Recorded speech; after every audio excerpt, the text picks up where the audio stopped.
नमस्कार, India voice पर स्वागत है आपका। मैं हूं आपके साथ प्रियंका मिश्रा। बुलेटिन की करेंगे शुरुआत। यूपी की सियासत से जुड़ी बड़ी खबर सामने आ रही है। सांसद बनने के बाद मायावती पर बोले राजीव राय। सांसद बनने के बाद मायावती पर बोले राजीव राय। बीजेपी की बी टीम है बहुजन समाज पार्टी। बीजेपी की बी टीम है बहुजन समाज पार्टी मुसलमानों के वोट का सौदा करने की सोच रही है। तो बीजेपी के खिलाफ आकाश आनंद बोले तो निकाल दिया गया। ओम प्रकाश राजभर पर राजीव राय ने किया तीखा हमला। गलत बयानबाजी का खामियाजा भुगत रहे हैं राजभर।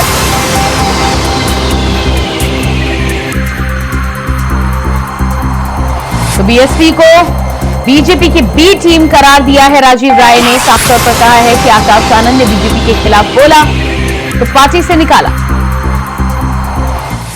कई बार बोल चुकी है। उन्होंने ये कहा, एक बार ये भी कहा था कि भारतीय जनता पार्टी को जिता देना और मुसलमान हमको नहीं देते हैं। तो मुसलमान भाई भी समझ चुके हैं कि भारतीय जनता पार्टी की बड़ी टीम है। इस तरह से उन्होंने उम्मीदवारों को बदला, जिस तरह से उन्होंने लगातार भारतीय जनता पार्टी का नुकसान किया। आकाश आनंद को हटा दिया क्योंकि बीजेपी के खिलाफ बोल गए थे। तो आप कब तक किसी को व्यक्ति बनाते रहे? जो हमारा गठबंधन था उसने साबित कर दिया कि सबसे सही गठबंधन था। आपने उनको इतना हाइप करके गाड़ी देंगे तब भी आप 4 दिन धूप बैठते रहते हैं, उनके दरवाजे पर खड़े रहते हैं। उनकी हैसियत कई बार पता चल चुकी है। 19 के चुनाव में बढ़िया 37 साल से लोकसभा से 39 लाए थे।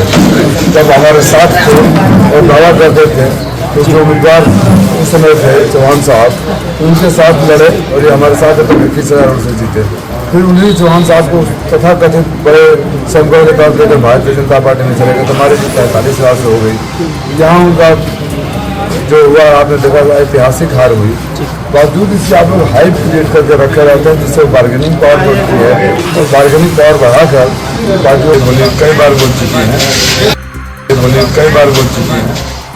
और इसी खबर पर लखनऊ से संवाददाता मोहम्मद आसिफ बेग हमारे साथ जुड़ चुके हैं। जी मोहम्मद आसिफ बेग, यूपी की सियासत से जुड़ी जिस तरह से अहम बयानबाजी सामने आई, राजीव राय ने साफ तौर पर मायावती को बीजेपी की बी टीम करार दिया है और तमाम आरोप लगाए हैं, क्या कुछ कहना है और इसके बाद किस तरह की राजनीतिक हलचल देखी जा रही है?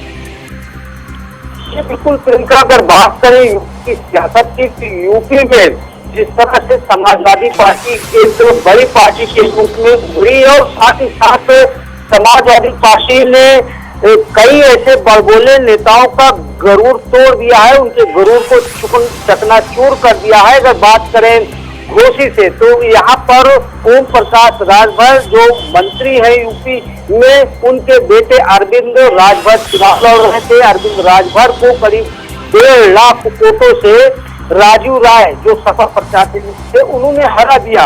और जिस तरह से अब राजीव राय ने एक बड़ा हमला ओम प्रकाश राजभर पर बोला है, उनका साफ इशारा है कि जिस तरह से मंत्री ओपी राजभर लगातार बड़बोला बयान दे रहे थे, कभी वह अपने मंत्री होने का गुरूर दिखा रहे थे तो कभी वह चुनाव प्रचार के दौरान मतदाताओं को अपनी मंत्री पद की भाव भी दिखाते फिर रहे थे।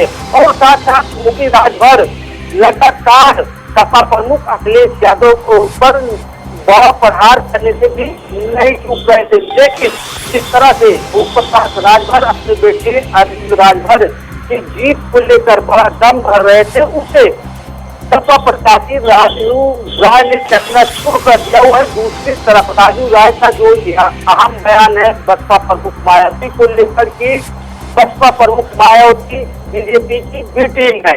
इस पर अगर बात करें बसपा के अतीत पर तो बसपा लगातार यूपी की सियासत में बैकफुट होती नजर आ रही है। अगर पिछले लोकसभा चुनाव की बात करें तो पिछले लोकसभा चुनाव में बसपा को समाजवादी पार्टी से गठबंधन करने के बाद बड़ा फायदा मिला था। इस बार भी समाजवादी पार्टी और कांग्रेस ने मायावती को अपने पाले में करने और साथ चुनाव लड़ने की पेशकश की थी, लेकिन कहीं न कहीं बसपा प्रमुख मायावती का गरूर भी सातवें आसमान पर रहा। और जो नतीजे हैं सुन रहे हैं, नतीजों के बाद जिस तरह से मुस्लिमों पर बसपा प्रमुख मायावती ने अपनी हार का ठिकरा छोड़ा और यह कहा कि मुस्लिम प्रत्याशी को मुस्लिम लोगों ने वोट नहीं दिया और साथ ही साथ अपनी हार का ठिकरा बसपा प्रमुख मायावती ने पिछड़े फोटो ऊपर भी छोड़ दिया।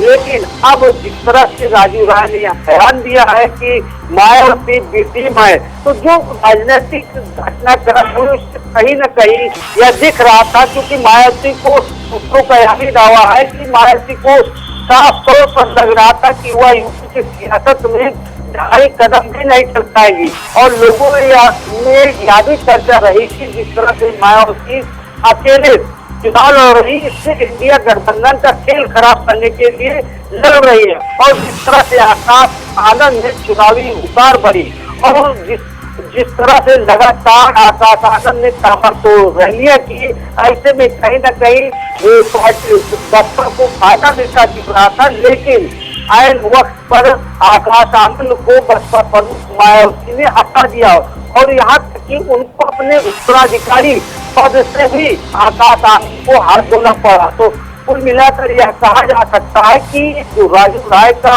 जो बयान आया वो है कहीं न कहीं काफी अहम है और राजनीतिक गलियारों में इसकी चर्चा भी है। अब देखना होगा कि जिस तरह से बसपा प्रमुख मायावती यह बयान दे रही है यूपी की सभी सीटों पर हारने के बाद कि वह मंथन करेगी। लेकिन अब कहीं न कहीं बसपा प्रमुख मायावती को आम लोग भी अब नोटिस करना बंद कर दिए। उनका जो वोट बैंक दलित वोट बैंक माना जाता है उस पर भी अब इनकी पकड़ पूरी तरह से ढीली पड़ गई है, क्योंकि खुद बसपा प्रमुख मायावती ने यह बयान दिया कि उनका जो दलित वोट बैंक है 3 हिस्सों में बन गया। उनके कहने का साफ इशारा था कि उन्हें भी मिला है, इंडिया गठबंधन को भी गया है और साथ साथ बीजेपी में भी उनका जो दलित वोट बैंक है वो चला गया है। तो उन्होंने खुद अपनी हार मान ली है यहाँ पर।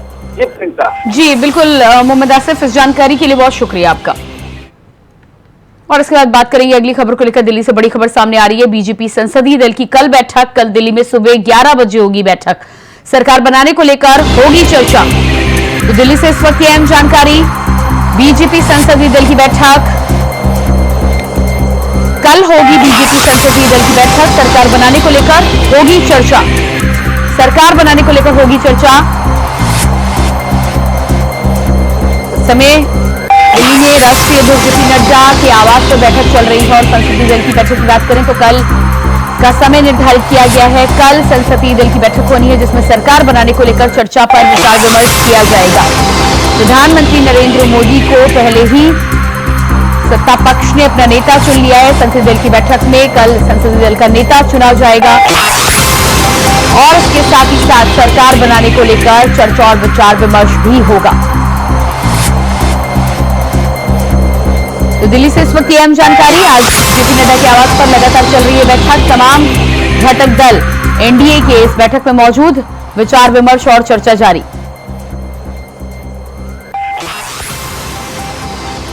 और इसी खबर पर हमारे साथ दिल्ली से संवाददाता अजीत कुमार लाइव जुड़ चुके हैं। जी अजीत, जिस तरह से जानकारी निकल के सामने आ रही है, कल संसदीय दल की बैठक को लेकर तिथि निर्धारित की गई है और इस बैठक में सरकार बनाने को लेकर चर्चा और विचार विमर्श हो सकता है और क्या कुछ खास एजेंडा हो सकता है बैठक को लेकर?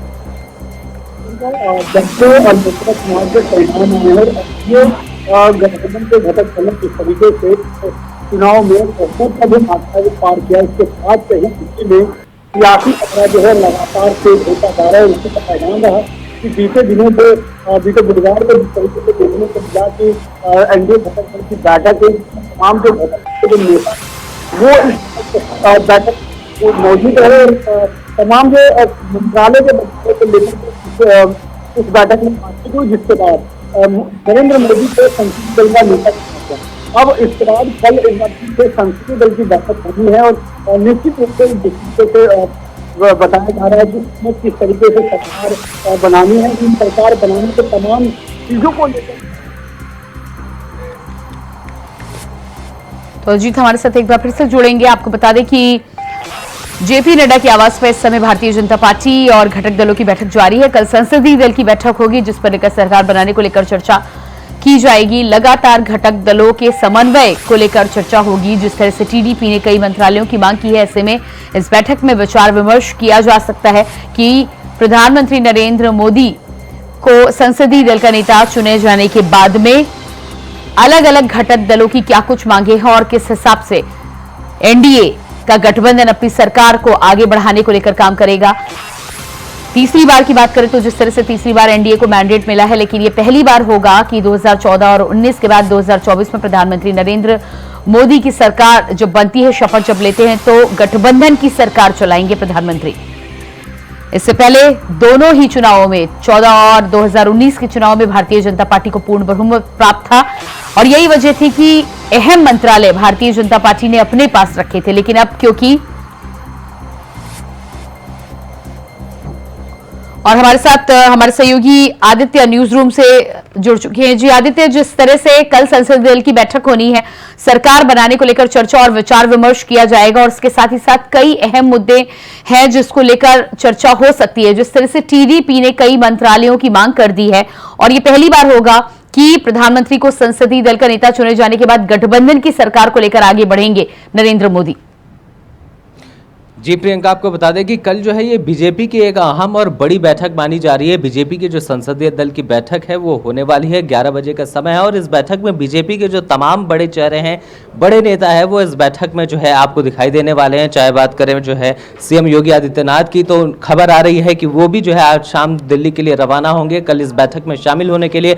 हालांकि इस बार 2024 के लोकसभा चुनाव में क्या हुआ कि बीजेपी जो है 272 का आंकड़ा जो बहुमत का होता है वो अकेले जो है पार नहीं कर पाई, तो इस कारण जो है इस बार बीजेपी के लिए यह बैठक काफी अहम होने वाली है और इस बैठक में तमाम बड़े फैसले लिए जा सकते हैं कि किसे कितना मंत्रालय देना है। आपको बता दें कि कल भी एक बैठक हुई थी एनडीए की, जिसमें कि टीडीपी और जेडीयू जो है मुख्य रूप से जो है टीडीपी की तरफ से चंद्रबाबू नायडू और नीतीश कुमार दोनों मौजूद थे और कई अहम मंत्रालयों की मांग की गई है। सूत्रों के हिसाब से कई मंत्रालय मांगे गए, अहम मंत्रालय। तो इस बार के चुनाव में ऐसा हुआ कि बीजेपी अकेले पूर्ण बहुमत का आंकड़ा नहीं पार कर पाई है, तो ऐसे में बीजेपी के लिए ये बैठक काफी अहम होने वाली है। इस बैठक में तमाम तरह की चर्चाएं होंगी कि किन पार्टियों को, किन घटक दलों को अहम मंत्रालय देना है, किस प्रदेश में जो है कितने मंत्रालय बांटे जाने हैं, अपने पास कितने मंत्रालय रखने हैं। और आपको बता दें कि संसदीय दल की बैठक जो होती है तो इसी बैठक में तमाम जो है मुख्य पार्टी के निर्णय लिए जाते हैं कि मुख्यमंत्री से लेकर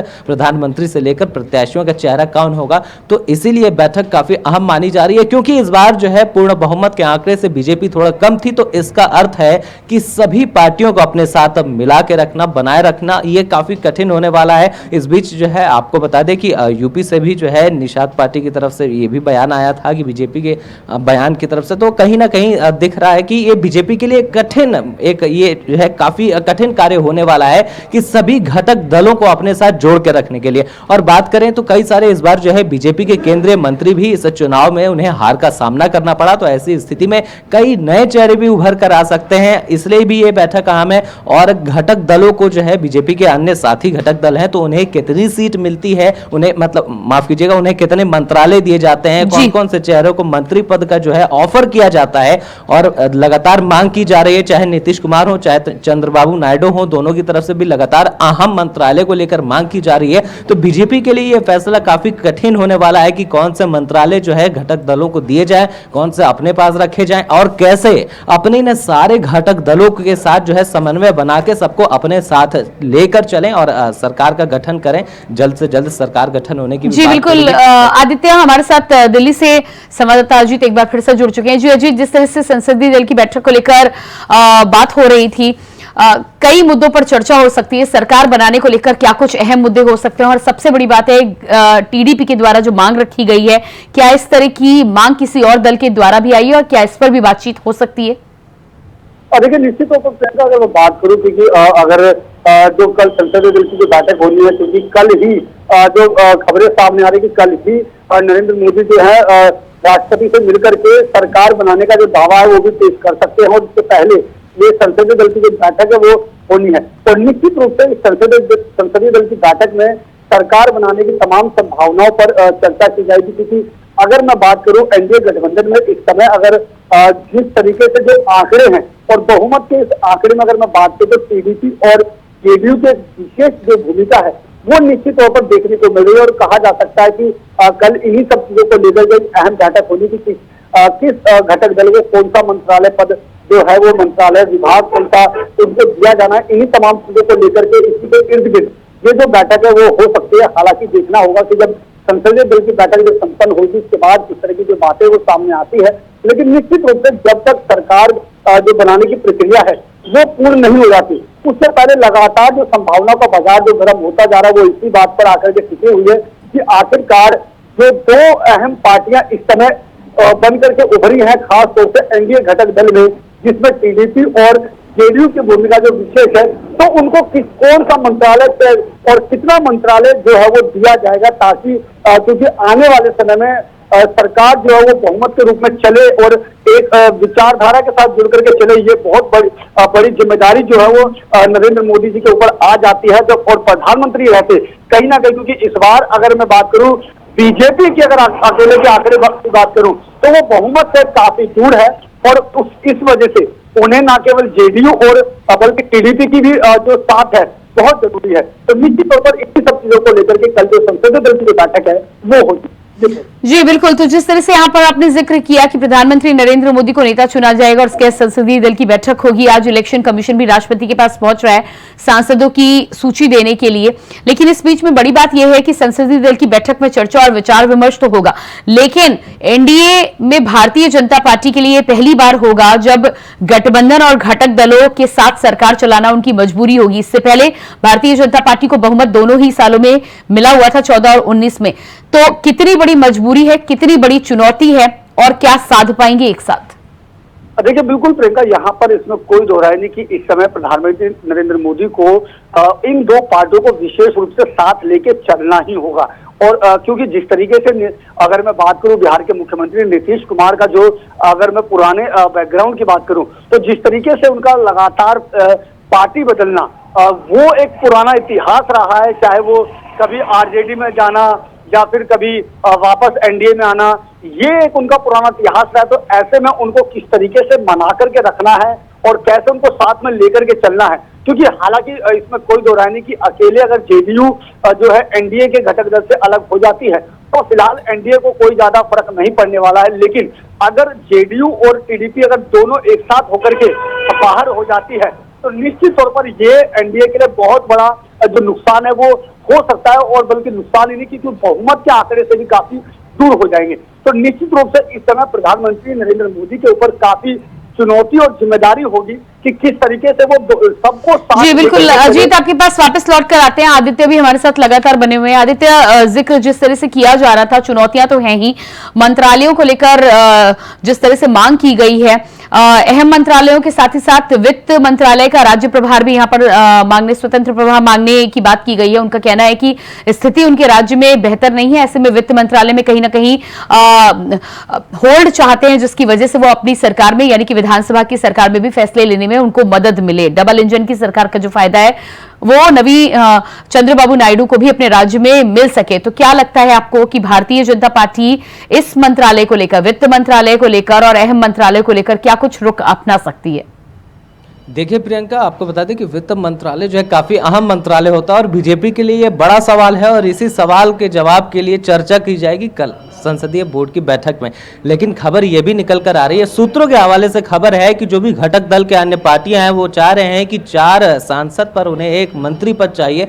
और ऐसे में जो मांग की जा रही है कि टीडीपी को जो है हवाओं में जो है ये खबरें निकल कर आ रही है कि टीडीपी से 4 मंत्री के चेहरे और जेडीयू से जो है 3 मंत्री पद के चेहरे आएंगे। साथ ही सूत्रों के हवाले से ऐसी खबर है प्रियंका, आपको बता दूं कि टीडीपी जो है वो अंदर ही अंदर कहीं ना कहीं स्पीकर पद की भी मांग कर रही है। जी बिल्कुल आदित्य, आप नजर बनाए रखिए इस जानकारी के लिए। फिलहाल आपका बहुत बहुत शुक्रिया। तो लगातार जिस तरह से संसदीय दल की बैठक को लेकर चर्चा हो रही है, कल बैठक होनी है और उसमें चर्चा की जा सकती है। इसी बीच आपको सुनवाते हैं कुछ अहम राजनीतिक बयान। ये दिल्ली का आनंद है। दिल्ली के लिए माननीय प्रधानमंत्री जी को हमने अपनी तरफ से मध्य प्रदेश की सरकार ने और इकाई ने सर्वोत्तम भेंट करने का प्रयास किया है और हम सब जानते हैं कि 29 के 29 कमल खिले हैं और यशस्वी प्रधानमंत्री फिर एक बार मोदी सरकार के नारे को सार्थक करते हुए हमारी कल पार्लियामेंट्री संसदीय दल की मीटिंग के बाद में आगे बढ़ेंगे। मैं उम्मीद करता हूं कि नई सरकार सभी को लेकर चलने के साथ भारत की साख दुनिया में फिर एक नए प्रकार से बनाने के लिए माननीय मोदी जी की भूमिका का इंतजार कर रही है और मोदी जी के लिए मैं शुभकामना देता हूं। बाबा महाकाल उनको यशस्वी करेंगे। मिला करके भारतीय जनता पार्टी को जनादेश मिला है और उनके साथ सहयोगी दल जो एनडीए के हैं वो सारे लोग हैं और तीसरी बार देश के यशस्वी प्रधानमंत्री नरेंद्र भाई मोदी शपथ लेंगे और अच्छे ढंग से सरकार चलेगी। देखिए पूरे देश को भरोसा है और नरेंद्र भाई मोदी जानते हैं कि किस तरीके से देश को आगे बढ़ाने के लिए सबको साथ लेकर चलना चाहिए। सब इंडिया अलायंस में मिल करके काम करेंगे। इंडिया अलायंस ने भी कल बैठक की थी और बैठक करके बड़े मुद्दों पर उन्होंने बात की और कहा कि देश में जिस तरीके से मोदी जी को डेंट दिया है, मोदी जी को सबक सिखाया, उसको लेके क्या कहेंगे? देखिए मोदी जी तीसरी बार प्रधानमंत्री बन रहे हैं और उन लोगों को इस बात का अंदाजा निश्चित रूप से लग गया होगा कि तीसरी बार प्रधानमंत्री बन रहे हैं तो स्वाभाविक रूप से इस देश के भविष्य को लेकर जो देश की आशा है उस पर खरा उतरेंगे। ये प्रधानमंत्री नरेंद्र मोदी जी तीसरी बार प्रधानमंत्री बनने जा रहे हैं। 10 वर्षों की इन यात्रा में भारत दुनिया की 5वीं बड़ी महाशक्ति अर्थव्यवस्था के मामले में बना है, गरीब कल्याणकारी कार्य हुए हैं और पूरा देश एक आशा और विश्वास के साथ आगे बढ़ा है। भारत के नेतृत्व को बढ़ाने के लिए, भारत को विश्व शक्ति बनाने के लिए माननीय प्रधानमंत्री नरेंद्र मोदी जी के नेतृत्व में तीसरी बार सरकार बनने जा रही है। हम सब लोगों के लिए खुशी और गौरव का विषय है। चुनाव में परिणामों के बाद मेरा अलवर आ जाना हुआ।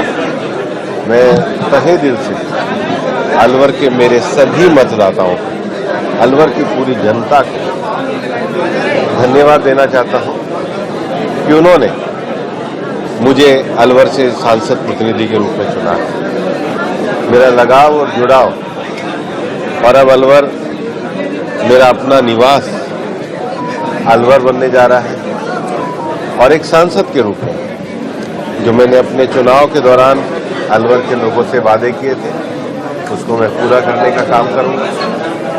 प्रधानमंत्री श्री नरेंद्र मोदी जी का ये तीसरा कार्यकाल भी बहुत यशस्वी होगा, ऐसी अपेक्षा है।